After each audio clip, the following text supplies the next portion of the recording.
Hello guys, welcome back to our channel jobs वाले भैया और मैं शिवम ठाकुर। फ्रेंड्स, बात करेंगे एक बहुत ही ज़बरदस्त वैकेंसी के बारे में। हो सकता है आप लोगों ने कल देखा होगा, कल ही इसका अपडेट आ चुका था वैसे, और फॉर्म भी भरे जाने शुरू हो चुके हैं। तो आप चाहते होंगे कि कंप्लीट एक वीडियो के अंदर सारी चीज़ इन्फॉर्मेशन आपको मिल जाए कंप्लीट, कि क्या इसका फ्यूचर है, क्या इसमें आपका जब सिलेक्शन हो जाता है तो कुछ भविष्य में भी आपको इसमें रहना चाहिए या छोड़ देना चाहिए। क्योंकि यहाँ पे सबसे इंपॉर्टेंट फ्रेंड्स है कि सैलरी स्टार्टिंग फ्रेंड्स 12,000 से ही होती है, और आप ज़्यादा काम करते हैं वहाँ पे कुछ आवर का सिस्टम होता है, 5 घंटे 6 घंटे या 4 घंटे, उसी हिसाब से आपको वहाँ पे सैलरी बढ़ जाती है, 15 या 16,000 तक इनकम हो जाती है। ठीक है, अब साइड से क्या इनकम है वो तो फ्रेंड्स हम लोग नहीं डिस्कस कर सकते हैं वीडियो में, वो आप पता कर लीजिएगा है या नहीं है। ठीक है, अभी हम लोग देखेंगे फ्रेंड्स, काफ़ी इंपॉर्टेंट है यहाँ पे 38,926 सीट ने। ठीक है, पहले क्या होता था कि हम लोग देखते थे स्टेट वाइज वैकेंसी निकलती थी कि बिहार का मैंने देखा अलग है, यूपी का अलग है, असम का अलग है, कोलकाता रीजन का अलग है, ये सारी रीजन का अलग अलग निकलता था। लेकिन अभी हम लोग देख रहे हैं कि 2 मई से लेके फ्रेंड्स, यहाँ पे डेट देखिए, 2 मई से लेके 5 जून तक ये भरी जा रही है, यानी कि फॉर्म भी भरा जाना शुरू हो चुका है। अभी हम लोग को क्या यहाँ पे एक इंपॉर्टेंट चीज़ है वो आप सोचिएगा कि अभी हम लोगों ने देखा है कि अभी दिसंबर 2021 के अंदर रिजल्ट आया था, बिहार जीडीएस की बात करें तो। ठीक है, और ऐसे ही फ्रेंड्स बहुत सारे जो अलग अलग रीजन्स हम लोग ने, बहुत सारे स्टूडेंट ने भरे होंगे, उनका भी रिजल्ट आया होगा। फिर इतनी जल्दी ये वैकेंसी कैसे आ गई? ठीक है, इसका रीज़न तो फ्रेंड्स मुझे भी नहीं पता कि कैसे आ गई, लेकिन फिर भी यहाँ पे सीटें खाली होंगी तभी आई होंगी। ठीक है, और वैसे थोड़ा सा फ्रेंड्स गवर्नमेंट को इनकम का भी तो देखना होता है। जब 40,000 सीटें भरी जा रही हैं तो आप सोच सकते हैं कि कम से कम 20 गुना छात्र अप्लाई करेंगे, तो यहाँ पे 100 रुपये के हिसाब से कितनी अच्छी खासी यहाँ पे कमाई भी हो जाएगी। चलिए, ये सारी चीज़ें तो नेगेटिव पॉइंट्स है। पॉजिटिव पॉइंट देखते हैं कि किसका यहाँ पे सिलेक्शन हो सकता है, क्या कट ऑफ्स था, वो सारा चीज़ हम लोग डिटेल में देखने वाले हैं। तो लास्ट तक बने रहिएगा, और ऐसे ही फ्रेंड्स डेली जॉब रेट के लिए जरूर सब्सक्राइब कर लीजिएगा अपने चैनल जॉब्स वाले भैया को, ताकि आपको कुछ भी यहाँ पे कन्फ्यूजन दिमाग में बचे ही नहीं और आप एकदम क्लियर अच्छे से समझ पाएँ सारी वैकेंसी डिटेल्स को। ठीक है, और साथ में हमारे टेलीग्राम चैनल और ग्रुप को ज्वाइन करना मत भूलिएगा, क्योंकि वहाँ पे हम लोग ज़्यादा अपडेट दिया करते हैं। ठीक है, और फ्रेंड्स इसको अप्लाई करना है आपको तो सीधा चले जाइएगा www.jobswalebhaiya.com पे, वहाँ पे हमने कंप्लीट डिटेल दे रखा है, वहाँ से आप इजीली अप्लाई कर सकते हैं, सारा डिटेल ले सकते हैं, बाकी क्या चीज़ें कैसी थी। ठीक है, चलिए अभी हम लोग को यहाँ पे ध्यान देना है, क्योंकि इस वीडियो में हम लोग सब कुछ कवर करने वाले हैं। जो भी आपके दिमाग में क्वेश्चंस हैं वो सारे कवर करने वाले हैं। इसके अलावा भी अगर कुछ क्वेश्चंस है तो आप लोग जरूर कमेंट कर दीजिएगा, ताकि नेक्स्ट वीडियो में हम लोग उसको भी कवर कर पाएँ। ठीक है, तो सबसे पहले फ्रेंड्स, ये क्या वैकेंसी प्राइवेट है या फिर गवर्नमेंट की है, क्या है? तो जैसे कि नाम आपको दिख रहा है कि भारतीय डाक भर्ती 2022, यानी कि यहाँ पे इंडियन पोस्ट ऑफिस की तरफ से वैकेंसी निकाली गई है, भारतीय डाक विभाग की तरफ से, और ये एक भारत सरकार का उपक्रम है, और ये 100% गवर्नमेंट है। ठीक है, लेकिन यहाँ पे दिक्कत क्या है कि सैलरी कम मिलती है, फिक्स सैलरी है, यहाँ पे थोड़ी सी बहुत प्रॉब्लम है। लेकिन फ्यूचर में इसके रिगार्डिंग जरूर और 100% मैं आपको वीडियो शुरू करने से पहले ही बता दूं कि यहाँ पे चेंज देखने को मिलेगा, और अच्छी खासी सैलरी फ्यूचर में यहाँ पे हो सकती है, 20+ हो जाएगी जल्दी ही, जैसा कि यहाँ पे बहुत सारे लोग इसके पीछे पड़े हुए हैं, लगे हुए हैं इस काम में। ठीक है, तो यहाँ पे ज्वाइन जो कर रहे होंगे वो अपने दिल को छोटा ना करें, बिल्कुल। ठीक है, चलिए अभी देखते हैं फ्रेंड्स यहाँ पे कि पोस्ट का नाम है फ्रेंड्स ग्रामीण डाक सेवक, और इससे पहले आप लोगों ने जो अप्लाई किया था उसमें आप लोगों ने ब्रांच पोस्ट मास्टर यानी कि BPM और असिस्टेंट ब्रांच पोस्ट मास्टर भी अप्लाई किया होगा। सो अभी आप इसके अंदर ही सारी चीज़ें कवर हो गई हैं। अभी आपको जो लोग, जैसे कि अभी आप हमारी वीडियो देख रहे हैं तो हिंदी भाषी होंगे, ठीक है, हिंदी लैंग्वेज जानते होंगे, तो सबसे इंपॉर्टेंट हो जाता है कि आपके 10th क्लास में एज अ 1 सब्जेक्ट, एक सब्जेक्ट हिंदी होना चाहिए। ठीक है, अप्लाई करने से पहले आप अपना मार्कशीट देख लीजिएगा, अगर आप में हिंदी है तभी आप एलिजिबल होंगे। ठीक है, तो हमने क्या किया है फ्रेंड्स, यहाँ पे जो भी हिंदी भाषी हैं, जहाँ जहाँ आप अप्लाई कर सकते हैं, सीट वाइज यहाँ पे मेंशन कर दिया है, अभी देखेंगे उसको। चलिए सबसे पहले देख लेते हैं टोटल सीट की बात करें यहाँ पे, तो 38,926 सीटें हैं। एजुकेशन क्वालिफिकेशन क्या रहने वाला है? ओनली 10th क्लास पास आपका होना चाहिए। ठीक है, और वो आपका किसी भी पंजीकृत बोर्ड, बिहार बोर्ड हो, CBSE हो, आपका स्टेट बोर्ड हो, ये सारी चीज़ें वहाँ पे मानी जाएंगी। जो पहले था फ्रेंड्स कि मौलाना था या फिर संस्कृत बोर्ड था, उसको शायद पिछली बार से समाप्त कर दिया गया है, तो उन लोगों के कारण से क्या होता था, कट ऑफ बहुत ज़्यादा बढ़ जाता था।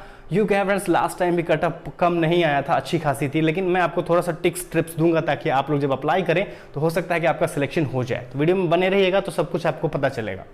ठीक है, 10th क्लास पास चाहिए, बिहार बोर्ड हैं, CBSE हैं, अपने स्टेट किसी भी राज्य के स्टेट से हैं, तो वहाँ का बोर्ड जो है आपका स्टेट बोर्ड, वो वहाँ पे एलिजिबल है, उसको कोई मना नहीं करेगा, अप्लाई कर सकते हैं आप। ठीक है, एज की बात करें तो फ्रेंड्स आपकी 5 जून को 18 से 40 के बीच में आपका एज रहना चाहिए, यानी कि 5 जून को आपका जो उम्र होना चाहिए वो 18 से 40 के बीच में होना चाहिए, ठीक है। तो आप गूगल पे एज कैलकुलेटर है, एक वेबसाइट खोलेंगे, सर्च करेंगे गूगल पे एज कैलकुलेटर, वहाँ पे आपको दोनों ऑप्शन मिल जाएगा कि आपका अपना डेट ऑफ बर्थ दबाइए और किस डेट को निकालना है वो दबा के आप अपना निकाल सकते हैं। सिंपल सा आप एक बार सर्च करके देखिएगा, आ जाएगा, घबराइएगा नहीं। चलिए, डेट तो हम लोगों ने देख लिया कि 2 से 5 जून तक अप्लाई कर सकते हैं, 2 मई से 5 जून तक, यानी कि अप्लाई होने शुरू हो चुके हैं। फ़ी की बात करें तो जनरल और ओबीसी के लिए यहाँ पे 100 रुपये लगेंगे, ठीक है, जनरल और ओबीसी के लिए। दिमाग में से एक कन्फ्यूज़न आप लोग सभी कोई निकाल लीजिएगा, जो भी स्टेट गवर्नमेंट यानी कि राज्य सरकार की भर्ती होती है उसके अंदर ओबीसी को भी कैटेगराइज किया जाता है BC1 और BC2 के अंदर, ठीक है। लेकिन ये फ्रेंड्स भारत सरकार की वैकेंसी है, तो यहाँ पे आपका ओबीसी का आपको यहाँ पे रिजर्वेशन मिलेगा और साथ में जनरल जो है फ्रेंड्स वो EWS में बटेगा, ठीक है। यहाँ पे आपको एक चीज़ बता दूं कि जनरल का जो यहाँ पे कास्ट है वो आपको यहाँ पे EWS में और जनरल में बटेगा, ठीक है। और ओबीसी का फ्रेंड्स यहाँ पे जिसका NCL सर्टिफिकेट होगा, अब इसको मैं समझा देता हूँ, चलिए, ठीक है। EWS का मतलब वो हो गया फ्रेंड्स जो जनरल जाति के ऐसे अभ्यर्थी जो सवर्ण कैटेगरी में आते हैं, यानी कि आर्थिक रूप से कमजोर हैं, जिनके पास सर्टिफिकेट है, ठीक है, वो लोग EWS में आएंगे, क्योंकि वो फॉर्म भरते समय आपको अपलोड करना पड़ेगा। और ओबीसी का जो रिजर्वेशन चाहते हैं उनको फ्रेंड्स नॉन क्रीमी लेयर के अंतर्गत आना पड़ेगा। बहुत सारे लोग हैं जो जनरली अपना राज्य सरकार से अपना जाति प्रमाण पत्र बनवा लेते हैं, लेकिन वो वैलिड नहीं होती है सेंट्रल गवर्नमेंट की किसी भी वैकेंसी में, और आपको कोई बताता भी नहीं है। तो मैं आपको क्लियर कर दूं कि आप जब भी यहाँ पे जाति प्रमाण पत्र बनवाने जाएं तो उस जाति प्रमाण पत्र के बाद आपको एक NCL सेंट्रल गवर्नमेंट के लिए अप्लाई करना पड़ेगा, ठीक है। उसका अलग प्रोसेस है, हर एक स्टेट में अलग अलग प्रोसेस है, तो आप अपने स्टेट में पता कर लीजिएगा कि आपका क्या प्रोसेस वहाँ पे रहने वाला है, ठीक है। लेकिन आपको जब अप्लाई करना है उससे पहले आपके पास NCL होना चाहिए ओबीसी का, ठीक है। अच्छी बात है, अगर समझ गए होंगे तो उनको बेनिफिट होगा, क्योंकि उनका हो सकता है कि जो लोग यहाँ पे NCL अपलोड ना करें उनका फॉर्म रिजेक्ट हो सकता है, ठीक है।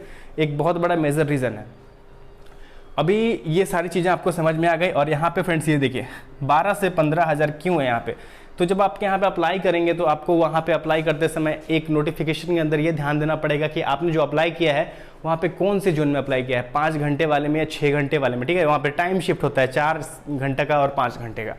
तो जो 5 घंटे वाला जोन है फ्रेंड्स वहाँ पे आपको सैलरी ज़्यादा रहती है और 4 घंटे वाले में थोड़ा कम रहती है, लेकिन फिर भी वहाँ पे थोड़ी बहुत ऊपर नीचे चलती रहती है, ओके।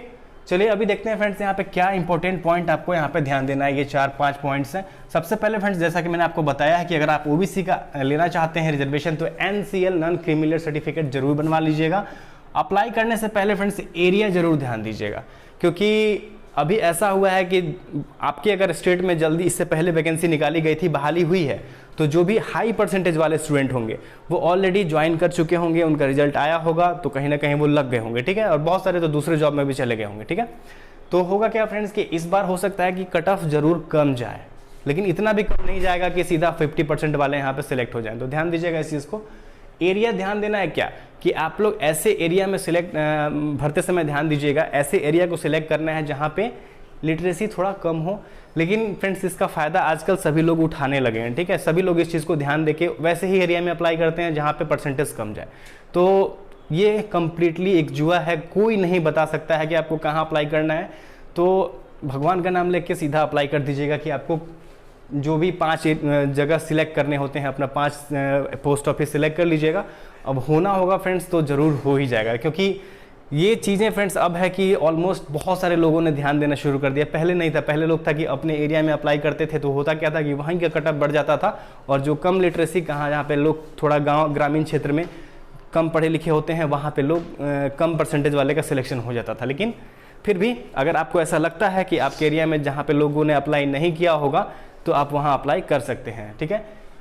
लैंग्वेज, अगर आपने हिंदी लैंग्वेज पढ़ा है अपने 10th क्लास में एज अ हिंदी सब्जेक्ट, तभी आप इन क्षेत्रों में अप्लाई कर सकते हैं। इसके अलावा फ्रेंड्स बहुत सारी क्षेत्र हैं। अगर आपको क्षेत्रीय लैंग्वेज आता है और आपके 10th क्लास में आपकी क्षेत्रीय लैंग्वेज पढ़ाई हुई है, वन ऑफ द सब्जेक्ट है आपका, तो आप डेफिनेटली अप्लाई कर सकते हैं और उनको बहुत ही ज़्यादा फायदा होगा जिनका भी क्षेत्रीय लैंग्वेज होगा, ठीक है, क्योंकि अभी तुमने यहाँ पे बस हिंदी भाषी का यहाँ पे लिखा हुआ है। अगर आप दूसरे स्टेट के हैं और आपको आपके 10th क्लास में वहाँ की लैंग्वेज पढ़ाई जाती है तो वहाँ पे आपका सिलेक्शन होने का चांस बढ़ जाएगा। रीज़न क्या है, क्योंकि वहाँ पे अदर स्टेट वाले अप्लाई नहीं कर पाएंगे। अब बात करें वेस्ट बंगाल के अंदर, तो वेस्ट बंगाल में फ्रेंड्स ऐसी भी बहुत सारे पोस्ट ऑफिस है जहाँ पे बंगाली मांगा गया है। तो अब जो वहाँ पे बंगाली जानते हैं वही अप्लाई करेंगे, या फिर जिन्होंने पढ़ा है 10th क्लास में वही अप्लाई करेंगे। तो बाकी जो अदर स्टेट वाले हैं वो तो अप्लाई नहीं कर पाएंगे, तो सिलेक्शन का चांस बढ़ जाता है वहाँ पे, ठीक है। तो उन लोगों के लिए आसान है, बाकी हिंदी वालों के लिए यहाँ पे बहुत ज़्यादा मुश्किल हो जाती है, क्योंकि सभी लोग अप्लाई करते हैं। ये सारी चीज़ें हैं, ध्यान दीजिएगा, कमेंट करिएगा, अच्छा खासा कमेंट करिएगा, ताकि मैं आपको उसको नेक्स्ट वीडियो में अच्छे से कवर करके और डिटेल में बता पाऊँ, ठीक है। तो ये हो गया फ्रेंड्स लैंग्वेज। अब ये देखिए सीबीएसई वाले, सीबीएसई वालों में से बहुत सारे लोगों का सिलेक्शन हो गया है जीडीएस में लास्ट बार। बिहार के अंदर बात करें या फिर दूसरे स्टेट में जहाँ पे रिजल्ट आ चुका है, एमपी के अंदर या फिर अदर स्टेट में, तो हो सकता है कि थोड़ा बहुत कटअप की भी बात करेंगे, अभी देखते हैं। तो ये चीज़ है कि सीबीएसई में जिनका 10 CGPA है तो उनका फ्रेंड्स 9.5 से मल्टीप्लाई करना है सभी को, ठीक है। 9.5 से जो भी परसेंटेज है आपका सीबीएसई के अंदर, उसको 9.5 से मल्टीप्लाई करने के बाद जो परसेंटेज आता है वही आपका परसेंटेज है। अगर आपका 10 CGPA है तो आपका मतलब, इसका मतलब है कि आपका 95% मार्क्स है, ठीक है। तो चलिए सीबीएसई वालों से थोड़ा बच के रहिएगा, क्योंकि उनका सिलेक्शन होने का चांस ऐसे ही ज़्यादा रहता है, क्योंकि वहाँ पे परसेंटेज ज़्यादा आती है। बिहार बोर्ड वालों को तो, या फिर स्टेट बोर्ड वालों, अपने हर एक स्टेट में परसेंटेज कम ही रहती है, लेकिन क्या ही कर सकते हैं, आप लोग कुछ नहीं कर सकते। यहाँ पे देखिए फ्रेंड्स, कटअप की बात करें तो लास्ट टाइम जो वैकेंसी निकाली गई थी तो एक अनुमानित बता रहे हैं, इससे कम था, 94 से कम था जनरल का। ओबीसी की बात करें फ्रेंड्स तो ऑलमोस्ट 84 के आसपास, एससी की बात करें तो 81 के आसपास, एसटी की बात करें तो 82 के आसपास, और विकलांगों की बात करें फ्रेंड्स डिसेबल कैंडिडेट की तो यहाँ पे 73 के आसपास था। तो ये इसी के आसपास रहने वाला है। हो सकता है कि थोड़ा बहुत कम चला जाए, और ये भी हो सकता है, ये बहुत बड़ा इंपॉर्टेंट पॉइंट है कि फ्रेंड्स आपने जहां अप्लाई किया है वहां पे अगर आपसे ज़्यादा परसेंट वाले अप्लाई करते हैं तभी आपका सिलेक्शन नहीं होगा। अभी आपका मान के चलिए कि 60% है, आपने 5 पोस्ट ऑफिस सिलेक्ट करे हैं, ओनली 60%, और आपने 5 पोस्ट ऑफिस सिलेक्ट करें, उनमें से किसी में भी अगर ऐसा होता है कि 60% से ज़्यादा वाले अप्लाई ना करें, डेफिनेटली आपका सिलेक्शन हो जाएगा। तो ये जैसा कि मैंने बोला है कि एक जुआ है, कोई नहीं जानता है कि किसका सिलेक्शन होने वाला है, तो इस पर बहुत ही सोच समझ के अप्लाई करिएगा, ठीक है। तो हम लोग एक हेल्पलाइन नंबर शुरू करने वाले हैं, अगर आपका कमेंट अच्छा रहा तो हम लोग सीधा अपने तरफ से भी आपको अप्लाई करके पूरा हेल्प करेंगे, अप्लाई करवा देंगे। जो बहुत थोड़ा बहुत चार्ज होगा वो आप लोग को पे करना पड़ेगा, ठीक है। अगर अच्छा कमेंट रहा तो ज़रूर हम लोग ये शुरू करेंगे, ठीक है। चलिए अभी बात करते हैं कि यूपी के अंदर फ्रेंड्स 25 से 19 पद है जो हिंदी वाले अप्लाई कर सकते हैं। अभी है कि बहुत लोग सोच रहे होंगे कि मैं बिलोंग करता हूँ उत्तराखंड से और यहाँ पे 48 सीट है, तो क्या मैं अप्लाई नहीं कर सकता? तो बिल्कुल कर सकते हैं। अगर आप हिंदी जानते हैं तो इनमें से कहीं भी अप्लाई कर सकते हैं। अभी आप सीट देख लीजिए, आप अपने अनुसार आपकी जो मर्जी वहाँ कर सकते हैं। जैसे कि यूपी में फ्रेंड्स 25 से 19 सीट है, असम के अंदर 2 सीट है, बिहार में 990, छत्तीसगढ़ में 1253, दिल्ली में 60, हरियाणा में 921, हिमाचल में 1007, जम्मू कश्मीर में 265, एमपी में 4074, नॉर्थ ईस्ट के अंदर 236, पंजाब में 21, राजस्थान में फ्रेंड्स 2390, और यूनाइटेड किंगडम में 353, और वेस्ट बंगाल में 48। तो यहाँ पे देख सकते हैं यूके ये उत्तराखंड है फ्रेंड्स, यूनाइटेड किंगडम नहीं है, घबराइएगा नहीं, वहाँ नहीं अप्लाई करना है आप लोगों को। तो ये फ्रेंड्स, ये बस हिंदी वाले का मैंने एक साथ लिख दिया है कि आप लोगों को दिक्कत ना हो। ये जो है फ्रेंड्स, ये हिंदी सीट है जहाँ पे हिंदी मांगी गई है। बाकी जो अदर सीटें हैं 38,900 में, वो वहाँ का क्षेत्रीय लैंग्वेज मांगा जाता है, ठीक है। इस चीज़ को ध्यान में रखना है आप लोगों को। अभी इसके अलावा मैं एक चीज़ बता दूं, जैसा कि मैंने स्टार्टिंग में ही बताया आपको कि यहाँ पे जो सैलरी है, इसको देख के थोड़ा सा बहुत सारे मन में हो रहा होगा शंका कि क्या यहाँ पे ज्वाइन कर लेंगे तो फिर हमारा घर चल पाएगा, नहीं चल पाएगा। तो फ्रेंड्स, ये पोस्ट ऑफिस की नौकरी है, यहाँ पे ये सैलरी के अलावा भी आप थोड़ा बहुत इनकम कर सकते हैं, ठीक है। उसके बाद मैं आपको बता दूं कि ये जो सैलरी है फ्रेंड्स, इस पर बात चल रही है कि हो सकता है कि इसको बढ़ाया भी जा सकता है। ये अबाउट 30,000 के आसपास तक जा सकता है, ठीक है।